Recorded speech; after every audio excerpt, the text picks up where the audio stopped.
Contribue-t-il à concrétiser l'utopie d'un travail émancipateur ou au contraire participe-t-il à ce qu'on pourrait appeler une ubérisation du travail? Donc pour apporter des éléments de réponse, les intervenants sont à ma gauche. Johan Bazin, qui est directeur scientifique à l'ISTEC et qui est également auteur d'un article critique sur la notion de travail. Il est également, oui, engagé au sein du think tank Different. Jean Grégoire, qui est cofondateur et président de la société Lovebox. C'est donc un start-upper qui est docteur en informatique, en robotique et en automatisme et qui a fait un postdoc au MIT en système de transport intelligent. Il est basé à Grenoble depuis 2 ans. Mireille Bruyère, ici, est maître de conférences en économie à l'université de Toulouse 2 et elle est membre du conseil scientifique d'ATTAC. Ses travaux portent sur l'emploi et le travail. Elle est membre du laboratoire CERTOP du CNRS. C'est le Centre d'études et de recherche Travail, Organisation, Pouvoir. Et enfin, Sylvia Frederickson, qui est designer et chargée de recherche à la Cité du Design de Saint-Étienne, qui a été commissaire scientifique de l'exposition L'expérience tiers-lieu for que the World, qui était une exposition de la Biennale internationale du design 2017 à Saint-Étienne, dont la thématique portait sur les mutations du travail. Donc je vais demander aux 4 intervenants de se présenter et de présenter leur vision du travail. Et ensuite, je vous donnerai la parole pour des questions pendant 1h15 au total. Alors, oui, ça a l'air branché. Donc oui, merci pour l'introduction. Je m'appelle Johan Bazin et j'avais travaillé sur un article un peu en réaction du bouquin de Chris Anderson sur le mouvement Makers, qui donnait l'impression que d'un coup on allait travailler dans une harmonie complète, tous ensemble, comme une grande famille, dans l'épanouissement et la joie quotidienne, voire la jouissance du travail, et qui me semblait un poil caricatural, même pour le plus joyeux des makers. Et l'idée de l'article, et je vais juste en reprendre le premier point, et si ça vous intéresse, je pourrais diffuser le PDF, c'était de revenir dans un premier temps à l'étymologie du mot travail, et je m'en tiendrai là pour ouvrir la table ronde. Et ce qu'on donne classiquement, et on s'arrête toujours là, on dit le travail, ça vient du latin tripalium, instrument de torture à 3 pieux. Voilà, ça pose les choses.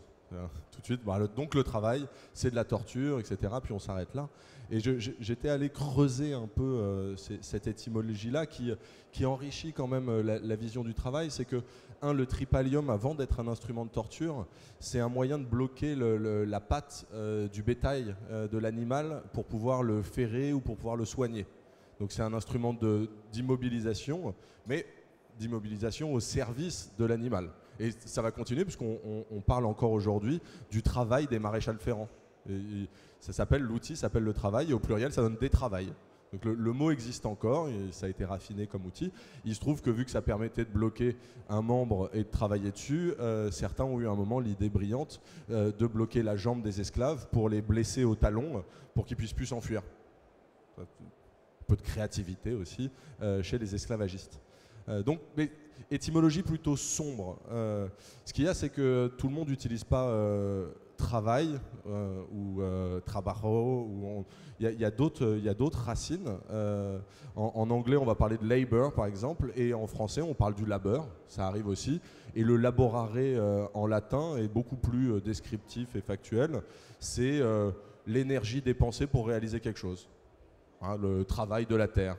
C'est assez peu connoté de manière positive ou négative. C'est une dépense d'énergie, donc on ne dit pas que c'est du repos, mais ça permet de transformer quelque chose. Donc il y a des étymologies qui sont beaucoup plus neutres. Et si on continue, il y a quand même un certain nombre de pays qui sont sur une autre racine. En anglais, on parle aussi de work, on va parler de werk, on va parler d'arbeiten en allemand. Et ça renvoie à une racine qui est grecque, et qui est l'ergon. Et l'ergon, ça va donner l'ergonomie, mais ça va aussi donner œuvre. Et là, d'un coup, on a un travail qui permet de réaliser quelque chose, de créer quelque chose, et de réaliser une forme de créativité dans cette œuvre-là. Et on va trouver, alors pareil, je ne rentre pas dans les détails, mais la description dans l'art, dans l'écriture, mais aussi dans le travail d'artisanat. Mais vous voyez, des choses qui sont créatives, qui demandent quand même une certaine dextérité et un certain savoir-faire. Il y a l'idée de réaliser quelque chose. Pour compléter, j'avais identifié une 4e racine étymologique et je m'étais arrêté là. Quand même, un des mythes fondateurs dans nos sociétés judéo-chrétiennes, ça reste l'Ancien Testament, la Bible, la Torah, quel que soit le titre, on revient sur les mêmes mythes. Et il est dit que dans le Jardin d'Éden, le travail n'est pas nécessaire puisque les arbres et la nature fournissent naturellement ce qu'il faut à Adam et Ève pour se nourrir. La seule chose qu'ils n'ont pas le droit de toucher, c'est l'arbre du fruit de la connaissance du bien et du mal. C'est devenu un pommier, mais c'est le fruit de la connaissance du bien et du mal. Or, alors, Adam et Ève, quel que soit l'ordre, on va commencer à arrêter de penser que c'est juste parce que la femme a goûté le fruit défendu en premier qu'elle serait faible, parce que derrière, Adam l'a suivi, donc c'est aussi une faiblesse. Mais en tout cas, tous les deux goûtent le fruit défendu, se découvrent nus, ont honte, se cachent leur nudité, et Dieu va se rendre compte et les chasser. Et qu'est-ce que va être la sanction quand il les chasse du Jardin d'Éden? Il dit à Adam, il faudra que tu cultives la terre à la sueur de ton front. Donc le travail de la terre, le travail quotidien, c'est une sanction divine. Non seulement la sanction, c'est que c'est pénible, mais ça veut dire qu'il ne faudrait surtout pas y prendre du plaisir. Ça va hanter les sociétés judéo-chrétiennes jusqu'à la période médiévale. C'est-à-dire qu'il ne faudrait pas qu'en cultivant la terre, vous y trouviez un plaisir, parce que c'était une punition. Si vous prenez plaisir à la punition, rappelez-vous l'école primaire, la maîtresse trouve quelque chose d'autre à vous faire faire, parce que si vous commencez à aimer la punition, ça ne va pas du tout. Donc non seulement le travail est une souffrance, mais en plus il faut qu'il soit une souffrance. C'est important pour qu'on expie notre péché originel. Et qu'est-ce qu'il dit à Ève? Parce que je me permets de rappeler ça aussi. Il lui dit qu'elle enfantera, tu seras soumise à ton homme. Bon, pas de bol. Et il lui dit aussi, je ferai que tu enfanteras dans la douleur. Or, la salle dans laquelle on accouche à l'hôpital, c'est une salle de travail. Quand on commence à accoucher, on dit que le travail commence. Et même en anglais, on dit going into labor. Donc le travail, dans tous les sens du terme, est une sanction divine qui se doit d'être douloureuse. Donc, bon, alors je finis sur le plus sombre, mais vous voyez que si on regarde un peu l'étymologie du mot travail, c'est pas juste un instrument de torture, ça fait aussi référence à l'énergie des pensées pour réaliser quelque chose, ça fait référence à une punition, ça fait référence à de la souffrance, et ça fait référence à de l'œuvre, à de la créativité, à de la réalisation.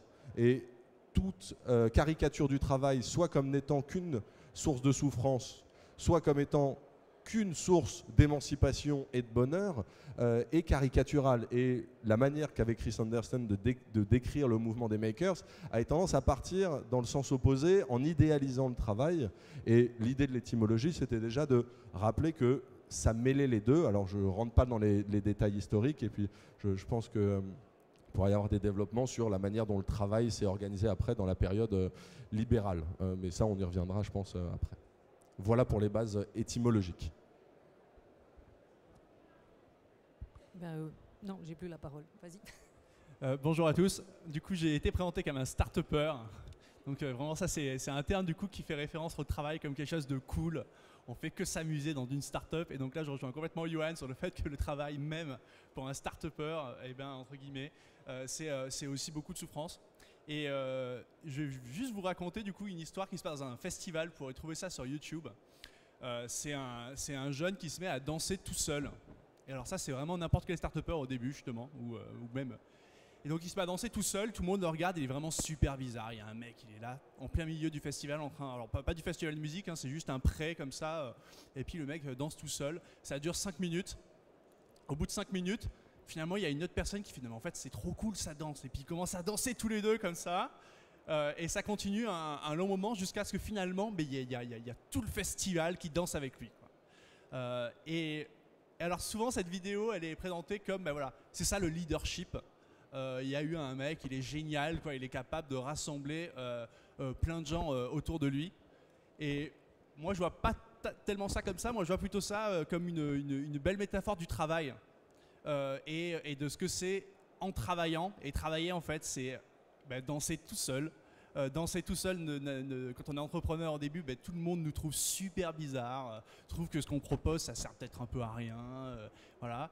Et au bout d'un moment finalement on arrive à réunir des gens autour de nous petit à petit et c'est vraiment ça le travail. Et donc quand on voit cette scène qui se passe dans un festival, on se dit mais ça serait super que dans la société eh bien, il se produise plein de choses comme ça, où il y a des initiatives comme ça, où des gens sont tout seuls et finalement ils arrivent à réunir la société dans son ensemble dans ce mouvement-là. Et donc comment on peut arriver à reproduire un peu ce genre de phénomène de façon plus générale dans la société. Et c'est là qu'est le rôle pour moi avec les Fab Labs. C'est que si vous bricolez tout seul chez vous, eh bien du coup c'est pas là qu'il va se passer grand chose, c'est pas là que vous allez réunir plein de gens autour de vous, trouver que ce que vous faites est génial.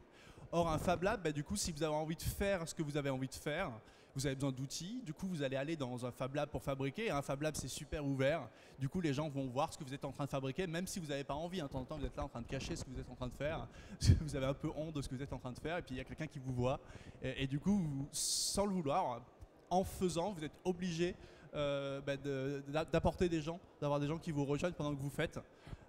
Et du coup, moi c'est vraiment ce qui s'est passé pour moi du coup, et en plus je faisais des choses très bizarres dans ce Fab Lab. Du coup, Quentin qui est là, qui était au Fab Lab avec moi, je pense m'a trouvé super bizarre quand je suis arrivé. J'avais 6 mois, voilà, je savais pas trop, je voulais vraiment faire des choses, des machines un peu différentes. J'avais fabriqué une machine qui imprimait des images avec des lentilles. Voilà, elle déposait des graines de lentilles dans de la terre, ça poussait. Et puis derrière ça faisait une image comme ça qui poussait tranquillement, qui sortait de la terre, où j'avais fabriqué justement la Lovebox, et depuis devenu un produit, voilà, une boîte en bois, un cœur qui tourne quand un message arrive. Vraiment, j'aurais fait ça chez moi dans mon village, j'aurais été un marginal. Et le Fab Lab en fait transforme un marginal en quelqu'un en fait, qui va danser, et tout le monde va le rejoindre. Donc ce tiers-lieu, un lieu social où du coup vous êtes voilà, vous n'êtes plus un marginal, maintenant vous êtes quelqu'un, et puis c'est normal. En fait, le Fab Lab, c'est un endroit où on peut tout faire, et c'est là, pour cette raison-là aussi, que un Fab Lab, c'est hyper important qu'il soit ouvert et que peut-être qu'il ne soit pas spécialisé dans quelque chose. C'est que du coup, vous avez le droit de faire ce que vous voulez dans un Fab Lab, tant que vous faites quelque chose. Un Fab Lab, alors là, il y a quelques personnes toujours dans les Fab Labs qui viennent pour parler, qui font pas, mais c'est souvent eux qui sont un peu marginalisés justement. Fab Lab, c'est là pour faire des choses. Et pour que tout le monde voit ce que vous faites. Ouais, donc c'est vraiment ça que je voulais dire.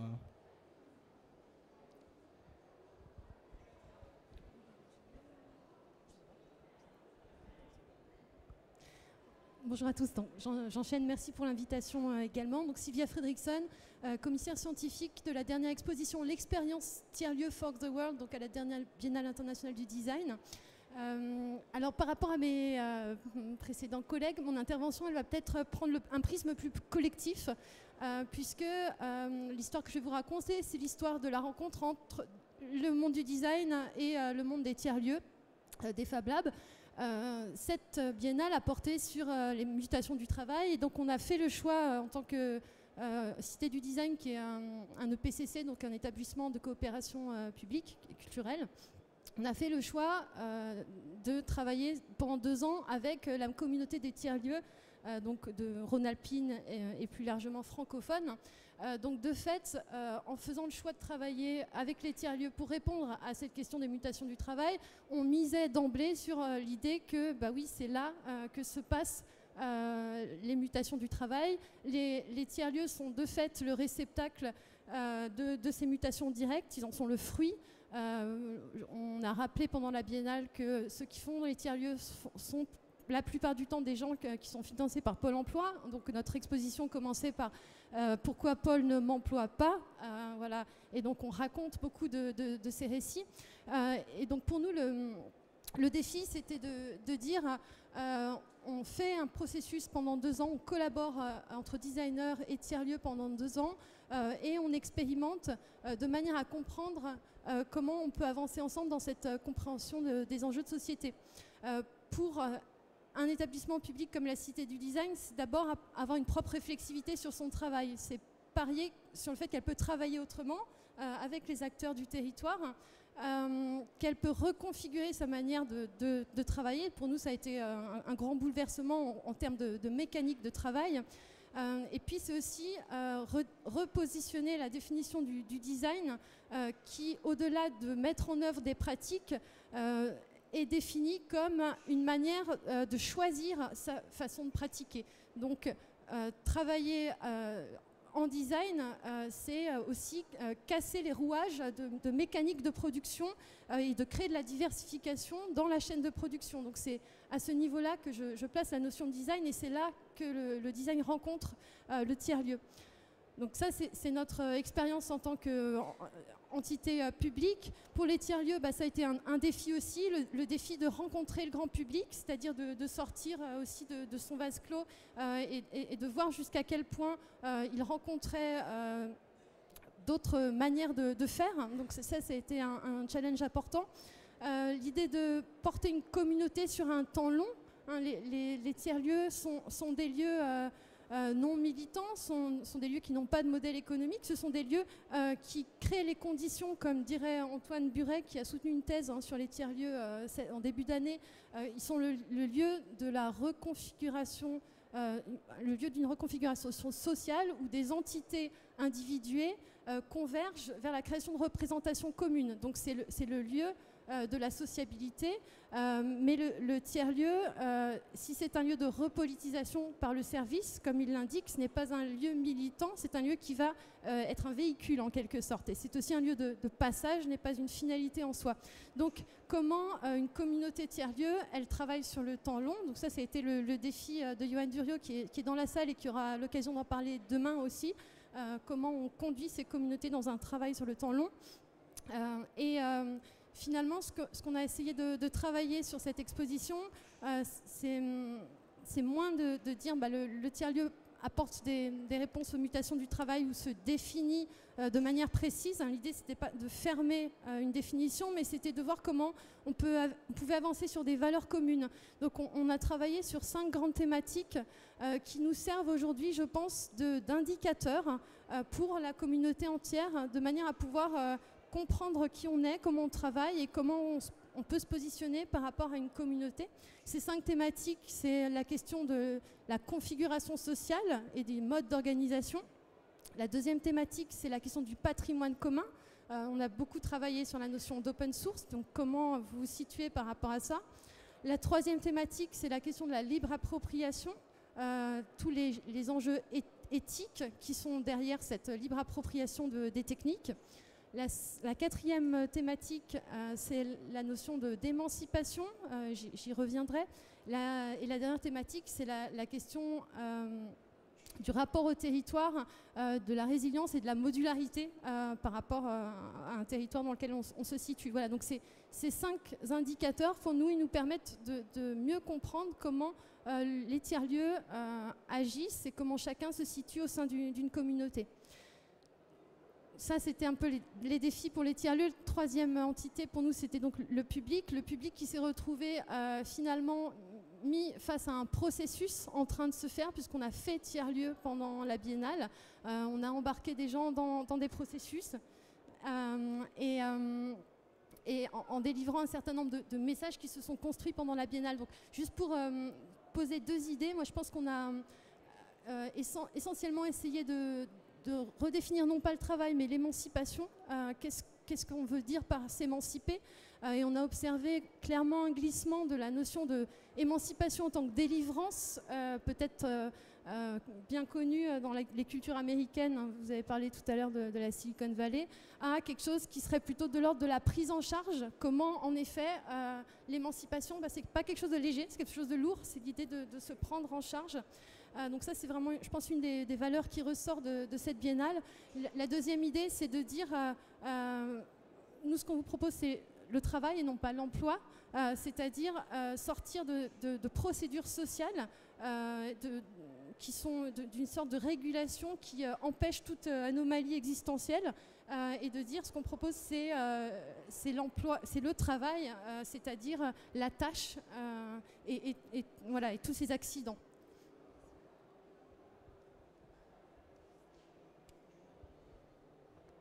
Alors, merci de m'avoir invité aussi. J'ai la tâche d'essayer de parler un petit peu du travail dans l'économie, puisque je suis économiste, on m'a invité à ce titre. Et bon, en écoutant effectivement les expériences concrètes, c'est toujours assez difficile de faire des ponts entre les expériences concrètes et puis peut-être des visions de quelqu'un comme moi qui travaille sur les grandes évolutions du travail. Et pourtant, j'en ai vu beaucoup.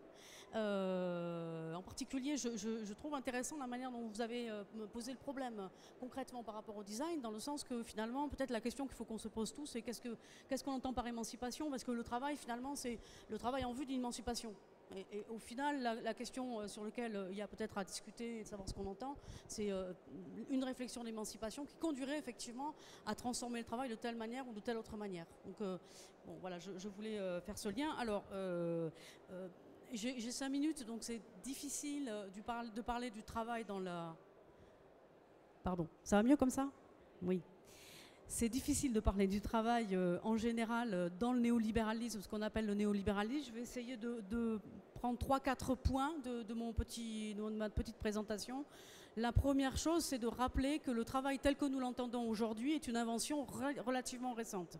Même si effectivement le travail existe depuis longtemps et que depuis très longtemps, vous l'avez rappelé, les philosophes essayent de le définir avec cette ambiguïté fondamentale du travail. Néanmoins, en plus de cette ambiguïté qui existe depuis très très longtemps, il faut se rendre compte qu'on attache très souvent une troisième dimension au travail qui est celle de la dimension productive, d'efficacité ou de productivité, qui est une invention occidentale. C'est-à-dire que quand on regarde en Amérique latine, par exemple, les travaux d'anthropologues ou quand on regarde les textes anciens des Grecs, etc., il y avait bien cette double dimension du travail. Mais par contre, pour eux, le travail, ce n'était pas le travail comme activité pouvant conduire à un progrès humain. Le travail était là pour reproduire la vie nécessaire, etc. Mais ce que nous avons inventé dans le capitalisme en particulier, c'est que pour nous, le travail, c'est celui qui permet d'augmenter la richesse, pour faire simple, d'avoir une productivité, de conduire à une plus grande efficacité, de mettre en œuvre notre efficacité. Et au final, derrière, c'est l'idée de rationalité, c'est-à-dire on se voit comme des êtres rationnels et donc comme on a une connaissance de plus en plus grande, eh ben, on a une maîtrise de plus en plus grande de la rationalité. Et cette maîtrise de plus en plus grande, eh ben, nous l'incarnons dans l'activité du travail. C'est-à-dire que la société a choisi le travail comme incarnation de cet imaginaire commun. Et c'est ça qui est fondamentalement historique, c'est ça qui est fondamentalement en crise. Et donc c'est ça que je vais essayer de voir comment ça se transforme. En fait, évidemment, pour l'instant, malgré toutes les tentatives de transformation, de tiraillement, de tension dans le travail, par rapport au chômage, mais par rapport aussi aux expériences concrètes dont vous avez fait part, reste quand même très centrale cette idée d'efficacité au travail. Hein. C'est-à-dire, quand je dis efficacité au travail, c'est-à-dire de produire toujours plus avec moins. Moins de temps, moins d'énergie, moins de matériel, tout ce que vous voulez, mais plus avec moins. C'est cette définition-là, pour moi, de l'efficacité, qui est ça aussi une invention absolument récente dans l'histoire de l'humanité. Hein. Pour vous faire juste un contrepoint, il y a un anthropologue qui s'appelle Marshall Saline, qui parle dans un bouquin qui s'appelle Âge de pierre, âge d'abondance, et qui dit, par exemple, dans certaines sociétés, ils étaient dans une société abondante parce qu'ils avaient très peu de besoins. Et donc, au final, le travail était un travail qui était contenu dans une toute petite partie de la vie parce qu'ils avaient une autre conception de ce qu'était le progrès humain. Donc, vous voyez, c'est pour se décaler, on est complètement pris là-dedans, on ne s'en rend pas compte. C'est-à-dire même quand on essaye d'être relativement révolutionnaire, en tout cas très en rupture par rapport aux propositions qu'on fait, par rapport à l'emploi, salarié classique, etc., on est souvent pris dans ce même imaginaire. C'est comme, bon, voilà, ça c'est... Alors, je vais aller assez vite parce que je n'ai pas trop de temps. Je voudrais juste vous expliquer un petit peu la bascule on a pris donc le travail dans le capitalisme industriel. Le travail était pris dans l'idée que, au final, pour avoir de la productivité, c'était la finalité. Hein, pour être efficace, pour avoir de la croissance économique, pour pouvoir accumuler le capital, etc. Il fallait que le travail soit organisé autour de la machine de manière collective. Donc ça, c'est fondamentalement le capitalisme industriel qui est rentré en crise, peut-être vous le savez, dans les années 70, pour plein de raisons géopolitiques, écologiques, matérielles, de consommation, bon, plein de raisons que je pourrais revenir.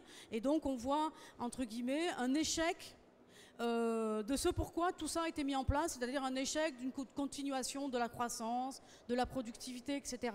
Donc ce qui se passe, c'est qu'on n'a pas abandonné notre idée de rationalité, de productivité, d'efficacité, mais on l'a déployée dans une autre direction.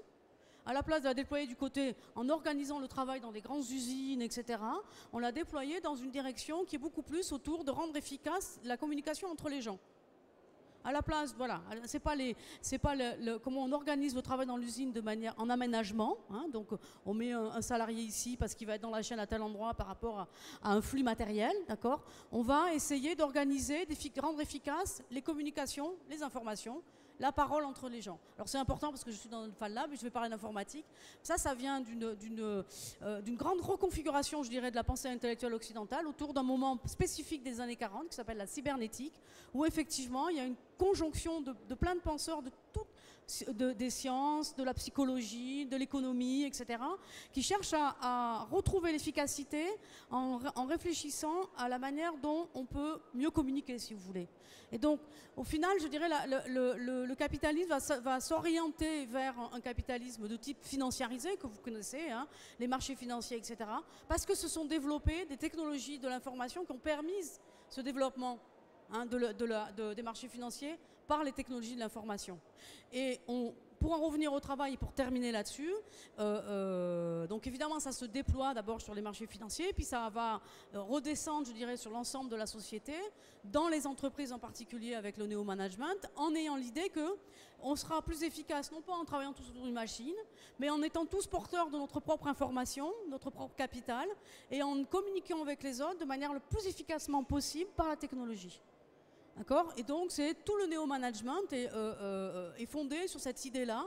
Et sous, je dirais, le label d'autonomie, souvent qu'on entend dans le néo-management, sous le label d'autonomie des salariés, de polyvalence, de créativité, au final, on est pris quand même dans l'autonomie, oui, mais pour être efficace. L'autonomie, oui, mais pour produire toujours plus. Donc, alors, à la marge de ça, puisque la société est quand même en crise pour plein de raisons, évidemment, il se passe énormément de choses dans les contours des grandes entreprises. Hein. Je ne suis pas en train d'avoir une vision pessimiste qui dirait que finalement rien ne se passe et tout continue comme avant. Il y a bien sûr plein d'initiatives, mais ces initiatives, elles doivent être peut-être regardées à l'aune de la signification, du sens, hein, de ce que nous entendons par émancipation, et pas tant par travail. Et peut-être que le travail doit s'adapter à la conception que nous avons de l'émancipation, qui, à mon avis, comme vous l'avez dit, est une émancipation qui doit se construire collectivement. Voilà.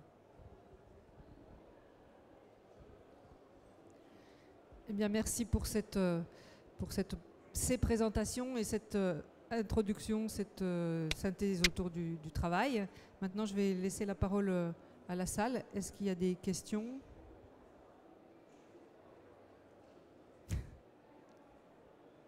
Qui est-ce qui se lancera le premier ? Oui ? On va vous donner un micro. Juste, je voudrais savoir le nom de l'anthropologue que vous avez cité. Marshall Sahlins. S-A-L-H-I-N-S.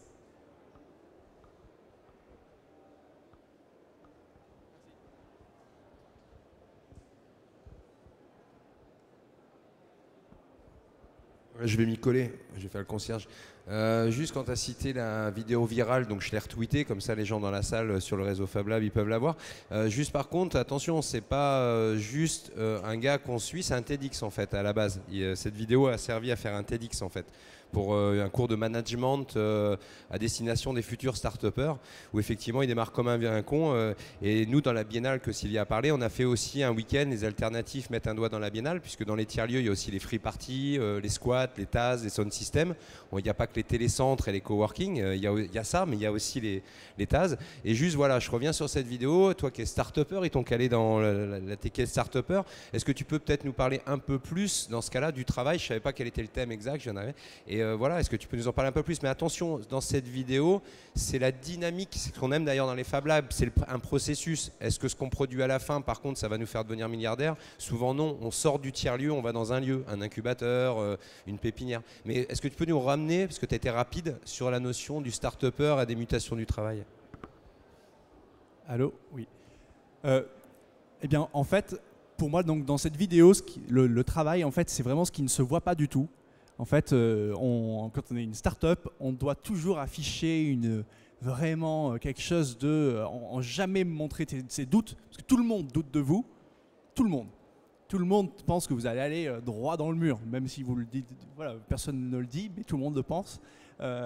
Et du coup, dans cette vidéo, vraiment, justement, le mec qui danse, il a l'air d'avoir aucun doute. Bon, peut-être que concrètement, il n'en a peut-être aucun, mais c'est pas tellement le sujet. Le sujet, c'est que du coup, quand on est un start-upper, le travail consiste à avoir cette façade-là, et en fait, ce qu'il y a à l'intérieur, cette capacité à danser tout seul pendant 10 minutes, eh ben, c'est ça le travail, quoi. Et c'est là justement où ça se voit pas du tout, c'est qu'en fait, c'est super dur. C'est super dur de continuer justement à avancer comme ça dans tel environnement.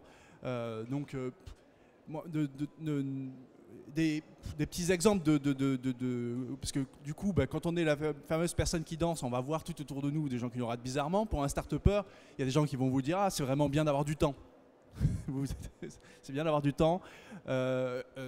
Juste des gens qui vont toujours faire des blagues sur ce que vous faites, nous du coup sur le produit qu'on fait, voilà, quelqu'un qui va vous dire tout le temps, tu fais une boîte en bois qui reçoit des textos, et c'est que des blagues comme ça, mais au final, ou même ne serait-ce que la famille même parfois, hein, ou voilà, dans un mariage, voilà, vous avez de la famille qui peut un peu se moquer de ce que vous faites, juste parce que vous faites un truc bizarre, vous voulez justement, alors. Moi, pour rebondir par rapport au travail, le travail finalement, c'est faire plus avec moins. Moi, ce que j'aime dans les tiers-lieux et ce que j'aime dans l'entrepreneuriat, c'est que souvent, en fait, c'est justement faire différent, quoi. Et l'émancipation dans le travail, justement, ce qui peut être super intéressant, c'est plutôt que de rejoindre un groupe. Donc là, justement, j'ai le choix entre me mettre à danser une danse super bizarre tout seul, ou bien rejoindre un groupe qui est super à la mode et qui fait une danse, mais enfin, tout le monde en parle sur Twitter. Et là, non, je vais me mettre à danser tout seul, quoi. Et en fait, ce qui est bien dans les tiers-lieux, c'est qu'on a le droit de faire cette danse super bizarre tout seul. C'est un endroit qui est fait pour ça. Et vous avez des gens qui vous regardent et vous êtes super légitime. Et donc du coup, à la fois du coup donc moi le premier tiers-lieu qui m'a permis de faire ça, c'est le Fab Lab de Grenoble. Et le deuxième lieu qui m'a permis de faire ça, du coup, c'est que dans ce Fab Lab de Grenoble, il y a eu une expo où j'avais présenté toutes mes machines et j'ai rencontré du coup ma future associée sur l'entreprise qui m'a invité à pitcher le projet dans l'espace de coworking qu'elle gérait. Et du coup, à nouveau, c'est un endroit où il y a plein de gens qui vont sur un estrade et qui pitchent leurs danses bizarres. Et c'est là vraiment qu'a démarré la start-up, parce que justement, il y a le public qui est venu danser avec moi, quoi. Voilà. Coworking Grenoble. Merci. Juste une réaction pour polariser un peu. Parce que je me méfie toujours un peu de ce qui se développe, qui devient la pensée de TED. Une espèce de subversion cool des campus américains. Donc les TED, ils en font plein.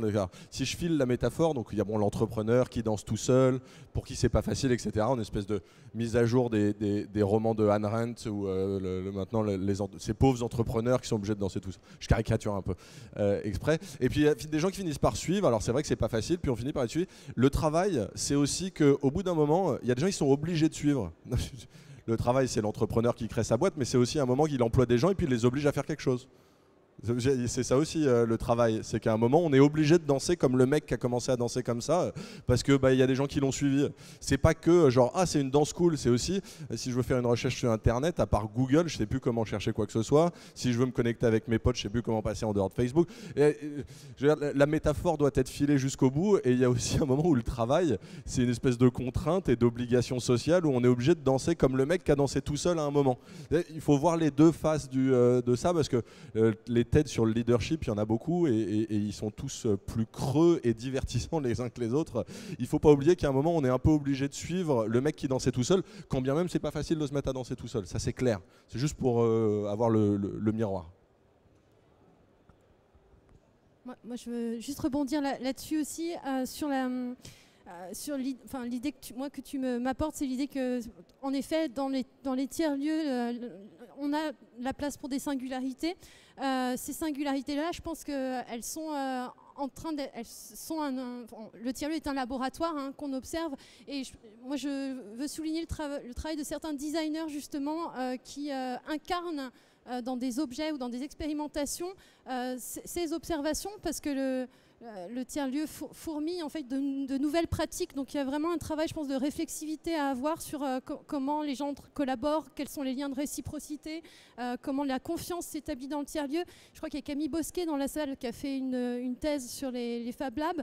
À la Biennale, on a aussi accueilli une designer qui s'appelle Pauline Gourlet, qui a fait une installation qui s'appelle Kern, qui est une grande table en découpe qui permet à chaque utilisateur d'un tiers-lieu de venir se positionner dans l'espace. Donc physiquement, il vient, il pose son jeton et il affirme qu'il est là et il donne à voir ses interactions, ses pratiques, combien de temps il est resté. Ce genre d'objets, a priori anodins, je pense que ce sont des objets intéressants à expérimenter pour travailler cette réflexivité et la compréhension des mécanismes qui se jouent dans les tiers-lieux et donc qui apportent également des éléments de réponse sur ces nouvelles pratiques du travail.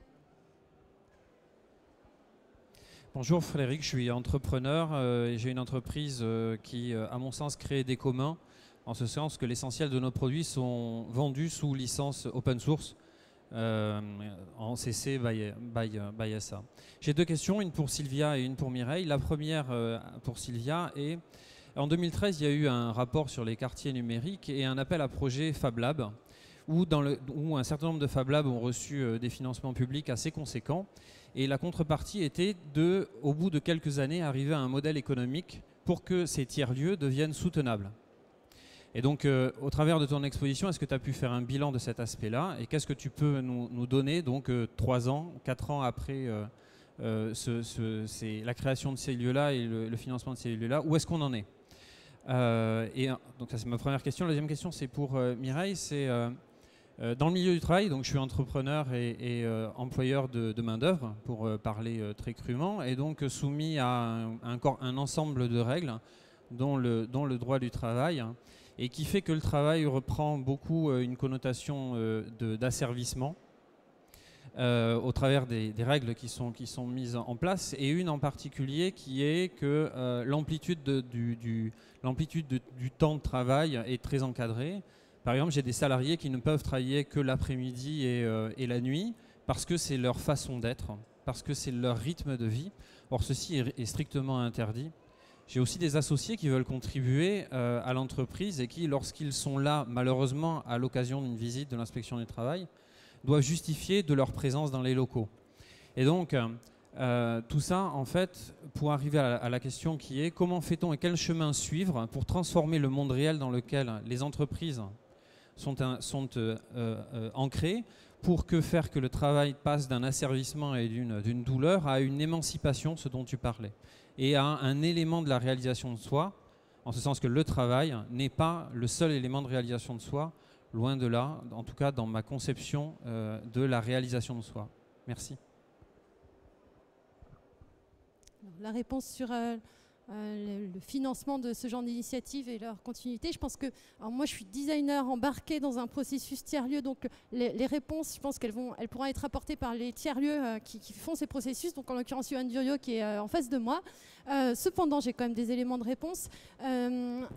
Nous, on a eu pour rôle, je pense, de faire levier et de travailler à porter la première brique qui fait que les tiers-lieux, en toute autonomie, sont allés chercher, créer leur propre modèle. Donc, de par ce premier financement, il y a eu d'autres démarches de financement, et donc c'est une dynamique positive qui s'est mise en œuvre et qui est un début, en fait. On espère que d'autres briques arriveront. Donc ça, c'est le premier élément. Je pense que ce qui est important en termes de positionnement, c'est que justement, on n'a pas financé un tiers-lieu, on a financé un concierge. Et ça, c'est pas pareil. Financer un concierge, c'est-à-dire miser justement sur cette logique de l'open source et sur la communauté. Et je pense qu'on a essentiellement travaillé un maillage plus qu'un financement d'une entité.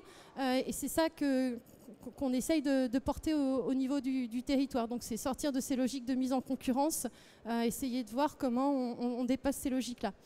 Voilà, ça c'est mon élément de réponse sur le financement. Puis je pense que Johan, dans les coulisses, pourra compléter.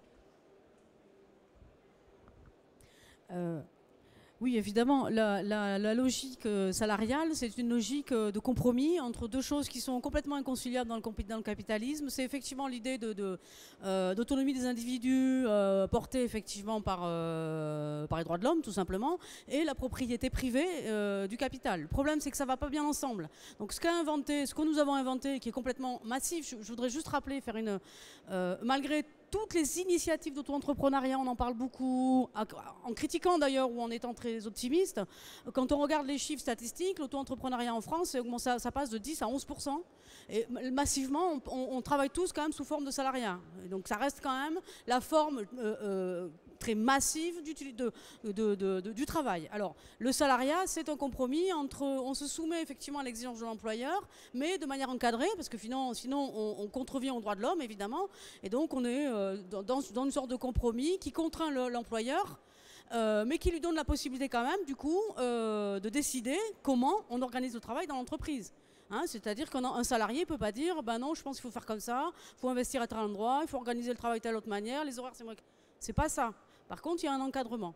Bon, le souci, tu le dis bien, c'est que dans certaines activités, on a besoin d'un travail beaucoup plus collégial, beaucoup plus coopératif, en respectant les singularités de chacun, et ce modèle n'est pas adapté. En tout cas, tu le dis bien. Alors, là où ça bute, il faut revenir sur la logique des institutions. Là où ça bute, si tu veux aller jusqu'au bout, en disant, en vrai, ce qu'on a, c'est un travail vraiment coopératif, collégial, où chacun a sa manière de travailler, et on arrive quand même à travailler en commun, il faudrait adapter la structure, il faudrait se sortir du salariat et aller sur une coopérative. C'est-à-dire où les gens sont des associés, et ils possèdent en commun le capital. Et c'est un super pas à faire. Souvent, les discours des employeurs, de manière très sympathique, je ne fais pas de procès d'intention, c'est de dire je voudrais que les salariés travaillent de manière émancipée, qu'ils soient bien dans leur boulot, qu'ils puissent sortir, aller chercher un enfant s'il faut, mais revenir, etc.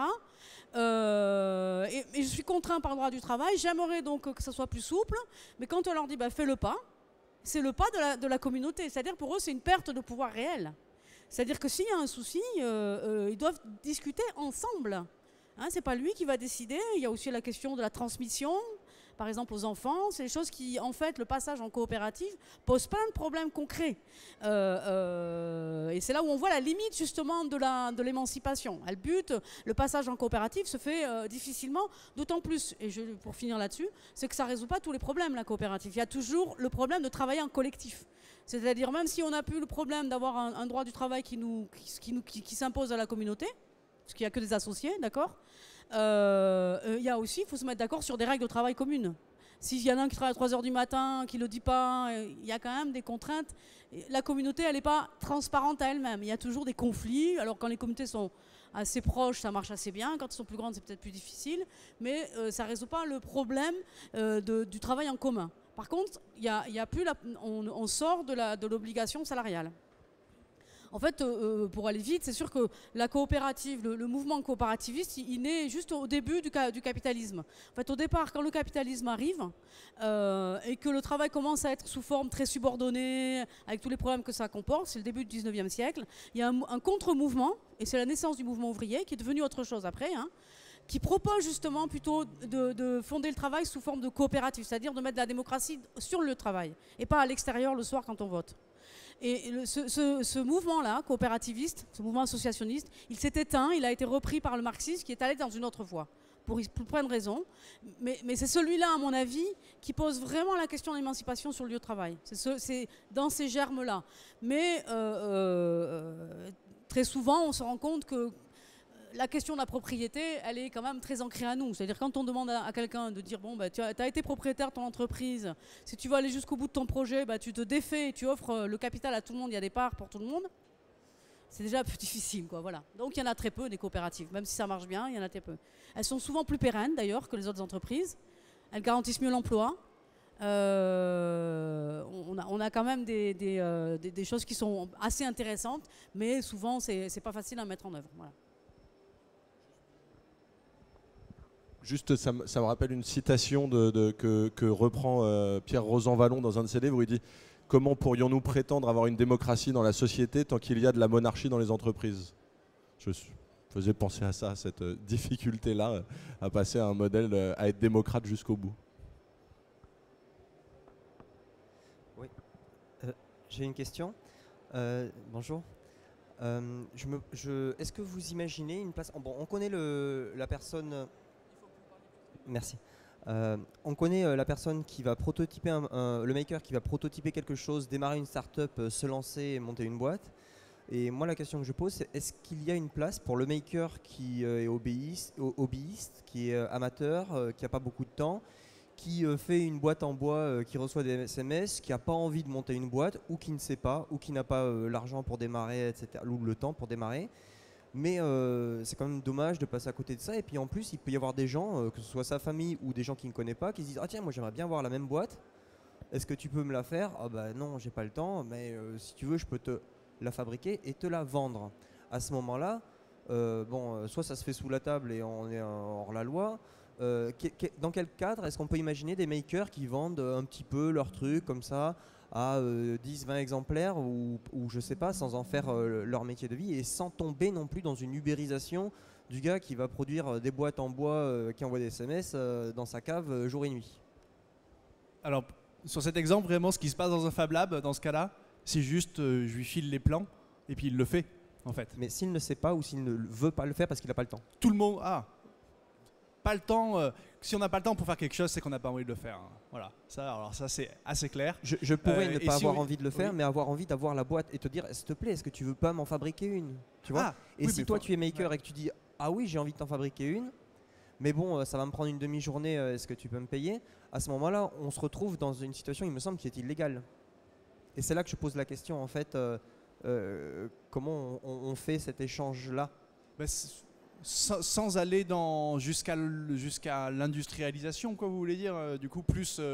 c'est quelque chose il peut y avoir des transactions, hein, je veux dire, on peut être auto-entrepreneur et puis justement dire je te facture une journée de travail et puis voilà, je te fais ta boîte pour 150 balles, mais c'est pas trop l'idée des tiers-lieux et dans les Fab Labs. Et par contre, justement, dans les Fab Labs, il n'y a pas du tout que l'entrepreneuriat, hein. Moi, c'est ça que je trouve génial, c'est que dans le Fab Lab où j'étais d'ailleurs au départ, la raison pour laquelle le Fab Lab m'a permis résidence, c'était pour faire des projets artistiques qui n'étaient pas du tout dans l'idée de créer des objets économiques justement que les gens vont vouloir acheter, hein. Moi, la fameuse imprimante à jet de lentilles que j'avais fait là, elle était juste là pour donner un message, c'est dire non, les machines peuvent être dans la lenteur, peuvent être dans la contemplation, voilà. Donc du coup, on est vraiment pas dans une logique, voilà. Et simplement, ouais, vraiment, du coup, on est plus dans l'idée, si tu as envie de faire la même chose, voilà, je te donne les plans. C'est plus ça la philosophie que j'ai trouvée, en tout cas, dans ce lieu-là.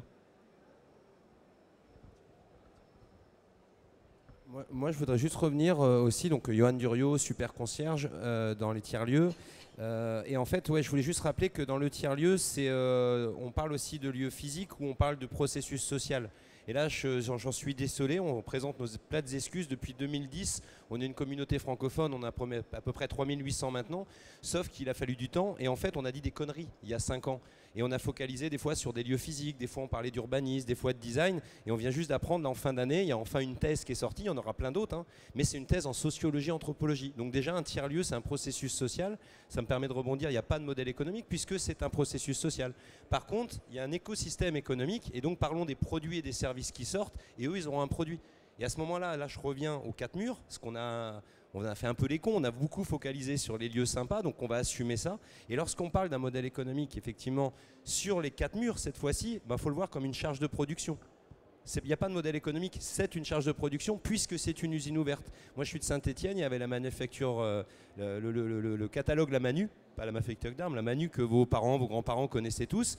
Et en fait les commerciaux ne vendaient pas du tout l'usine. Ils vendaient le catalogue, donc les vélos, ils vendaient les armes, ils vendaient les cannes à pêche, mais ils ne vendaient pas l'usine. Avec le tiers-lieu, c'est pareil, donc il n'a pas de modèle économique. Donc ça, vous avez ça sur Movilab en ligne. Et pour rebondir sur le deal, je rappelle quand même que dans le code, je crois que c'est le code du travail, il y a aussi l'accord tacite, et c'est la fameuse poignée de main. Alors comme on sait faire nos tiers-lieux physiques, dire que c'était un peu les PMU de l'époque, vous savez les 200 000 bistrots qu'on fermé les 10 dernières années, et maintenant on est obligé de réinventer des lieux cool où on peut venir se taper sur la gueule autour d'un verre, ça s'appelle le tiers-lieu. Et donc il y a une manière aussi, c'est la poignée de main. Donc quand le paysan il vous disait moi je viens de déboucher ta fosse septique avec mon tracteur, en contrepartie moi je te file une bouteille de pastis, deal, et c'était une poignée de main. Et ça faut pas qu'on l'oublie parce que dans un tiers-lieu, Sylvie en a parlé, la première chose c'est la configuration sociale. Donc qui dit configuration sociale dit la confiance, c'est maintenant. Non, ça ne se gagne pas, ça ne se mérite pas, non, ça se donne, par contre ça se perd. Et il y a la bienveillance, et ça c'est dans le temps. Donc il ne faut pas qu'on oublie aussi lorsqu'on cherche à faire des modèles économiques, sinon on s'auto-censure, et ça ne m'étonne pas qu'on ait des politiques un peu foireux, parce que si de suite on s'auto-censure, il ne faut pas hésiter, quoi. La poignée de main existe, et avec ça on peut faire je pense des deals. Mais c'est un parti pris, ce n'est pas une question.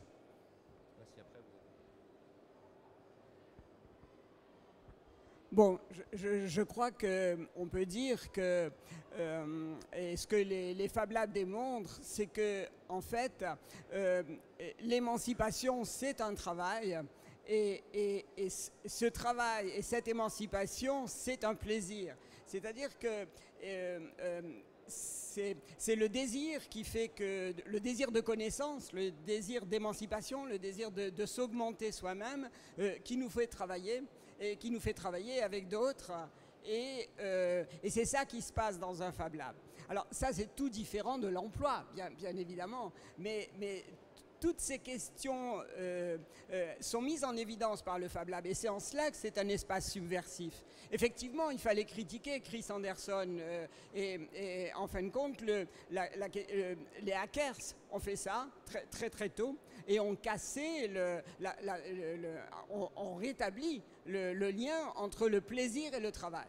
Et aujourd'hui, le Fab Lab rétablit le lien entre le travail et l'émancipation. On s'émancipe en faisant les choses. Et ça, c'est fabuleusement intéressant. Alors maintenant, la question de la danse et la question de soi et des autres. Effectivement, il peut y avoir une imitation des autres vers soi. Ce qui se passe avec l'emploi, avec l'entrepreneuriat, c'est souvent capter le désir de l'autre pour son propre désir. Alors, cette affaire est une affaire qui aujourd'hui... Alors, Frédéric Lordon explique très bien ça, sur comment marche l'entreprise et comment marche le capital, etc. Mais un entrepreneur aujourd'hui, c'est pas forcément quelqu'un qui va capter le désir des autres pour son enrichissement personnel. Un entrepreneur peut aussi entreprendre pour injecter dans du commun. On en a entendu un tout à l'heure. Et des entrepreneurs qui sont dans des startups peuvent avoir envie de faire quelque chose de singulier. Le problème, c'est qu'on est dans un moment de l'évolution du capitalisme où on les empêche de faire ça. C'est-à-dire, aujourd'hui, un entrepreneur est prisonnier du marché, des systèmes de financement, etc. On est dans un capitalisme financier et il ne peut plus rien faire de singulier. Il ne peut plus rien inventer de quelque chose de vraiment nouveau. Il est obligé d'obéir au marché et au financement. Et justement, ce qui se passe dans les Fab Labs et dans ces tiers-lieux, c'est qu'on retrouve une singularité, on commence à inventer des choses. Et donc là, on est en plein dans un moment fantastique de critique de l'industrialisation et de rétablissement justement de ce que le travail peut nous fournir au niveau du commun et au niveau de notre existence.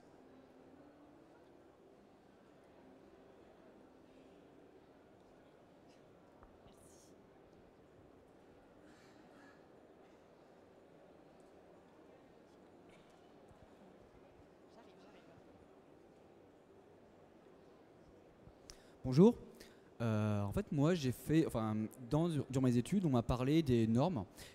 Et moi, la question que je me pose, c'est que là, je trouve que effectivement, il y a une espèce de, comment dire, délocalisation en fait, puisqu'on a un an avec des grands centres industriels, il y avait une très grosse centralisation de la production. Et là, imaginons les Fab Labs se diversifient, apparaissent de plus en plus. Je me pose déjà la question on aura 2 modèles qui vont commencer à entrer en collision, une production centralisée et une production très très décentralisée à petite échelle. Moi, là où ça pose des questions, c'est les normes aussi. Par exemple, imaginons les normes environnementales. Sur quoi on s'appuie en fait. Moi, imaginons, je décide du coup de la fameuse boîte qui reçoit la SMS. J'ai envie de la faire, mais du coup, l'envie derrière, elle sera pas. Qu'est-ce qui derrière me freine, on va dire. Je pourrais prendre tout et n'importe quoi pour la créer, c'est-à-dire que peut-être que ma boîte sur le long terme, elle est polluante. L'activité derrière qui en découle, elle peut être problématique, on va dire, sur la santé, je ne sais pas. Qui sait imaginons, j'ai envie de créer quelque chose et ce que je crée sur le long terme impacte l'environnement, l'être humain et tout ça. Du coup, on va se retrouver donc avec un fourmillement, une explosion d'initiatives personnelles qui, je ne sais pas, peut-être pourront se retourner contre quelques personnes, des groupes de personnes, ce genre de choses. Donc ça pose la question de l'initiative personnelle, jusqu'à quel point en fait. Moi, je veux juste une microseconde, mais je pense que justement, vous mettez le doigt juste, mais le tiers-lieu, en tant que lieu de repolitisation par le service, est le lieu qui permet de poser ces questions éthiques. Donc c'est un premier élément de réponse. Le tiers-lieu est le lieu où on peut penser ces mutations. La technologie va bien plus vite que le politique. Hein. C'est une phrase qu'on entend souvent quand on parle de la blockchain ou autre technologie et disruption. Voilà. Donc je pense qu'on est au cœur de... Et du coup, je rebondis.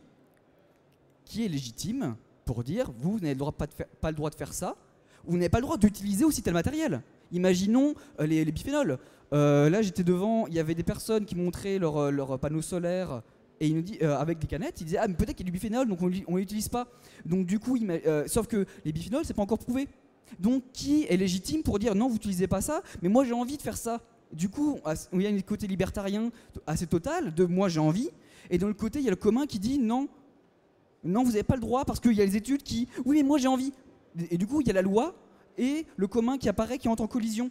Donc, c'est la chaîne. Du coup, il y a la question sur la chaîne d'approvisionnement des matériaux. Et d'un autre côté, il y a l'envie qui a envie de faire à partir de lui-même, on va dire. Il y a toujours ces côtés de l'origine, d'où ça va, comment ça vient.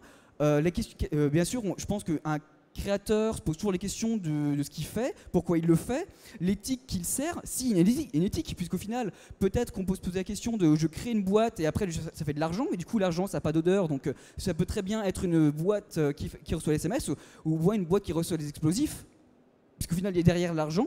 Donc la question est là, elle est là de l'initiative personnelle, par quoi est-elle limitée en termes d'approvisionnement, en termes d'impact, puisqu'il y a aussi toujours cette question-là de l'initiative personnelle qui après, on flatte les gens à dire ouais, très bien, vas-y, sois le moteur de ta propre vie, émancipe-toi, mais imaginons, je peux très bien inventer des armes, mais émanciper en inventant les armes.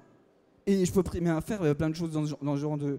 Je peux très bien après planter des forêts, et voilà, je suis émancipé. Donc, quelle éthique là, je suis hyper intéressé. Franchement, ça me touche beaucoup que l'idée de politisation soit présente. Et moi, en plus, je trouve que ça va dans le bon sens. Ça, c'est mon point de vue. Mais du coup, oui, c'est sur le long terme, c'est ça. C'est la question. On sourit parce que c'est une discussion qu'on a eue littéralement une demi-heure avant de rentrer sur justement, alors pour clarifier très rapidement, mais c'est vrai qu'autour des Fab Labs et autour des makers se retrouvent deux grands courants très présents aux États-Unis qui sont les libertaires et les libertariens. Pour faire vite, c'est les anarchistes de gauche et les anarchistes de droite, quoi. Le libertaire valorise la liberté au sens vraiment local, là où le libertarien a une idéologie qui est plus proche de l'ultralibéralisme et d'une idéologie du marché. Dans les deux cas, on n'aime pas trop l'État. La loi est un frein. Et si vous écoutez, si vous allez discuter avec des gens qui ont des stands dehors, il y en a beaucoup qui à un moment vous disent... parce que, et c'est toute la question, on en parlait dans la Silicon Valley, c'est ce qu'on appelle le scale-up. C'est à quel moment vous diffusez. C'est-à-dire je fais mon truc dans mon Fab Lab et puis il aime bien ce que je fais, je lui file les plans, je l'aide un peu, s'il n'a pas le temps, je le fais un peu plus. On est en local. Il n'y a pas encore de problème majeur de la généralisation. Le problème, c'est quand on commence à entreprendre, à avoir un marché, à vouloir diffuser, à les mettre sur une plateforme. Et là, on commence à diffuser. Et là, d'un coup, c'est là qu'on réinvente la question de la loi, quoi. C'est-à-dire qu'il y a un moment où il faut quand même... Il y a des polymères qui sont problématiques, il y a des objets dont on ne peut pas autoriser la diffusion, il y a des produits chimiques dont on ne sait pas si c'est bien. Et on retrouve, mais c'est marrant parce que vu que c'est passé beaucoup par les États-Unis, qui sont un pays très libéral de culture, et on se retrouve à avoir cette tension idéologique via ce mouvement-là qui est, moi je suis un maker, je fais ce que je veux dans mon coin, sauf que je veux aussi pouvoir le diffuser sur Internet et je veux aussi que tout le monde puisse le faire. Et je veux aussi pouvoir créer ma boîte là-dessus. Ce qui devient très californien au passage, et on n'est plus dans le DIY un peu punk, rebelle des années 70, on est dans je suis un entrepreneur, je veux le vendre peut-être à un moment, et on se retrouve face à, et dans le discours, là moi j'ai entendu en circulant un peu beaucoup de gens qui ont des propos un tout petit peu énervés contre la loi et l'État, qui me rappellent un peu le discours de Milton Friedman et des ultralibéraux, quoi. Il faut faire attention à ça parce que c'est vrai que c'est un lieu très particulier où vous parliez de la subversion, juste pour rebondir rapidement là-dessus, pour moi c'est pas une utopie, les tiers-lieux, ce sont parce que c'est un lieu, donc c'est pas une utopie parce que c'est ce qui n'a pas lieu, c'est des hétérotopies, c'est des lieux qui sont autres à condition qu'ils continuent à fonctionner différemment. C'est-à-dire qu'ils refusent un certain nombre de règles, et la question de la norme et de la loi à l'intérieur des tiers-lieux et dans l'encadrement des tiers-lieux, elle est déterminante et elle peut tuer les tiers-lieux comme elles peuvent leur donner une vie passionnante et foisonnante. Mais c'est une tension, ce que tu identifies, qui est clé, qui est majeure, ça c'est clair.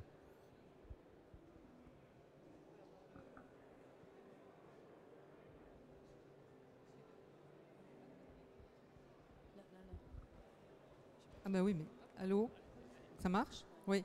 Ce sera donc, c'est pour ça que je voulais le micro, je reprends ma position d'animatrice plus exactement. Ce sera la dernière question, il faudra y répondre extrêmement vite parce qu'on est bientôt, je crois qu'il nous reste 1 minute de temps de parole, donc j'aurai même pas le temps de conclure. Je vous laisse conclure par une dernière question. Bonjour, la question, la vision qu'on a des Fab Labs et des tiers-lieux en général, est-ce qu'on ne pourrait pas les penser plutôt autrement comme une redistribution plutôt que du travail de la créativité ? En fait, se dire que le montage qui a été fait des modèles économiques et du travail, comme on disait, avoir un emploi, faire partie d'une société, travailler pour quelqu'un, ces personnes-là ont eu cette créativité, monter une entreprise, et que le Fab Lab ou le tiers-lieu, même penser d'autres choses, d'autres façons de vivre, c'est redonner la possibilité aux gens d'avoir, de se dire qu'ils peuvent créer quelque chose, et après, à leur volonté ou non, d'en faire quelque chose, c'est-à-dire d'en tirer un bénéfice, de le produire, ou simplement de le partager. Est-ce que justement le passage d'être dans un Fab Lab ou dans un tiers-lieu pour créer quelque chose et se dire je vais le diffuser, je rentre dans un modèle économique qui existe actuellement, ou je reste dans le partage, dans l'open source et j'en fais même pas une économie. Est-ce que ces deux conceptions peuvent vivre ensemble, peuvent avoir un avenir, et est-ce que le Fab Lab est à voir comme créer un emploi ou libérer les créativités ? Alors, j'ai pas la parole. Ah si, j'ai la parole. Bon, finalement, je pense que pour clore ce débat, vous posez la question un petit peu dans des termes, qui montrent bien la position du Fab Lab et des tiers-lieux de manière générale. C'est que ce sont des lieux d'expérimentation, et toutes les questions qu'on se pose, c'est parce que justement, on est à la frontière. Dans ces endroits-là, on est à la frontière entre le travail salarié et toutes les autres formes de travail, et même le travail non salarié, non indépendant, non payé, le bénévolat. Et donc je crois que c'est la raison pour laquelle émerge tout un tas de questions et je ne pense pas que... Enfin, c'est vraiment un lieu d'expérimentation. Du coup, il y aura pas de... C'est pas là qu'on va... C'est là qu'on réfléchit à la réponse aux questions, mais pas, on ne va pas forcément trouver la réponse dans ces endroits-là uniquement. Et je vous remercie pour votre participation, à tous ceux de la salle qui ont posé des questions, et également à nos 4 intervenants.